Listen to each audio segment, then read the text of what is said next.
All right, I'm not saying there's magic or a magical defense, but where in a DWI case is like the areas that are most ripe that you can dispute it or fight it? Is it the traffic stop? Is it back at the police station? Where does this happen?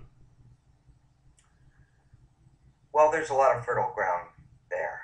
Um, I always like to say your defense starts with the stop, meaning, why did the police pull you over in the first place? And a lot of times, the camera that's affixed to the police car, if there is one, could be very critical in aiding in our defense on that, in that front, because the police officer may say that you were weaving in and out, but the camera shows that you were driving in total control, and when they put on their police lights, you were in total control of the car and pulled right over. So it always starts with the stop. I mean, why did they pull you over? Was there a legal reason? What I see very, very often is with the police, and they're allowed to do this, they ask you if you've been drinking. And in a certain amount of cases, people will say, no, I have not. The question then becomes, if they say they have not been drinking, why did the next thing happen? And usually the next thing to happen is they're ordered out of their vehicle. So that's a disputed issue for me. Is why are you ordered out of your vehicle if you were driving appropriately and then you tell the officer that you haven't been drinking? So then we move on, though. We move on to the field sobriety test, and how were they conducted? Did they follow the proper procedures? Did they explain, demonstrate, and then execute? It really comes down to three things when you're talking about field sobriety tests. Um, that leads to an arrest. So did they have enough information from the stop? The person either admitted or didn't admit that they drank alcohol, whether they smelled of alcohol or not, what their reactions were to the police officer's questions, and then with the field sobriety test, their demonstration, explanation, um, and execution, was all of that in line with the law? And then we're not done. I mean, there's still quite a bit more to that's involved in defending a DWI case.